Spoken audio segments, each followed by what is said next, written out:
Positive ভার্বের উপর চতুর্থ ক্লাসটি নিয়ে আজকে আলোচনা করব। কিছু কিছু পজিটিভ ভার্ব শুধুমাত্র পজিটিভ হিসাবে ব্যবহৃত হয়, যেমন শো, ফিড, রেইজ, লার্ন। আবার অনেক অনেক ভার্ব আছে যেগুলার পজিটিভ রূপ নাই, সেই ভার্বগুলোকে আমরা make, have, get, let, help ইত্যাদির সাহায্যে পজিটিভে রূপান্তর করি। আমি আগের ক্লাসে এগুলা চমৎকারভাবে আপনাদের সামনে আলোচনা করেছি।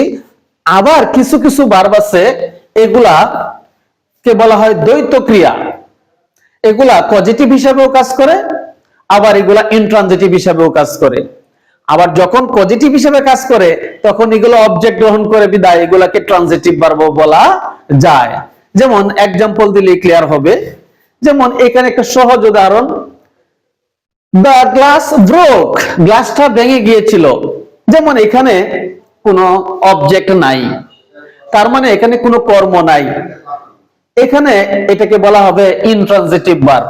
যে ভার্বের উপর কি বা কাকে দ্বারা প্রশ্ন করলে উত্তর পাওয়া যায় না সেটাকে বলা হয় ইনট্রানজিটিভ, আর যে ভার্বের উপর কি বা কাকে দ্বারা প্রশ্ন করলে উত্তর পাওয়া যায় সেই ভার্বকে বলা হয় ট্রানজিটিভ ভার্ব।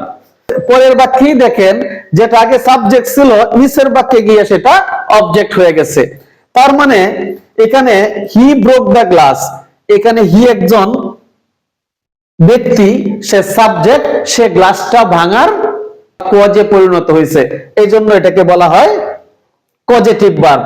এখানে ইনট্রানজিটিভ ভার্ব, এখানে পজিটিভ ভার্ব। আর পজিটিভ ভার্বকে আবার আমরা ট্রানজিটিভ ভার্ব বলতে পারি, কারণ এটা কি ভেঙেছিল? গ্লাস ভেঙেছিল। এটার কি পাওয়া যায়? উত্তর পাওয়া যায় কি বা কাকে দ্বারা প্রশ্ন করলে।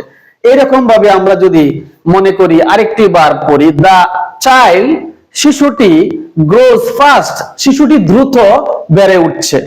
এখন দেখেন এখানে প্রশ্ন করলে কি বেড়ে উঠছে, অবজেক্টের জায়গায় কোনো উত্তর পাওয়া যাচ্ছে না, তার মানে এটা ইনট্রানজিটিভ ভার্ব। আবার দেখেন এখানে আসেন, দা ফার্মার গ্রোজ রাইস, এখানে দেখেন সাবজেক্ট ফার্মার আর গ্রোজ উৎপাদন করা রাইস, রাইস উৎপাদন করার কজ কে? রাইস উৎপাদনটা করাচ্ছে কে? ফার্মার। তার মানে এখানে গ্রোজ হচ্ছে পজিটিভ ভার্ব। আরেকভাবে চিন্তা করলে এটাকে আমরা ট্রানজিটিভ ভার্ব বলতে পারি। এরকম ভাবে এরকম আরো কিছু কিছু ভার্ব রয়েছে, walk, fly, close, open, start, begin, stop, boil. এই ভার্বগুলোকে বলা হয় কি ভার্ব? এগুলাকে আমরা অর্গেটিভ ভার্ব বলতে পারি, মানে দ্বৈত ক্রিয়া।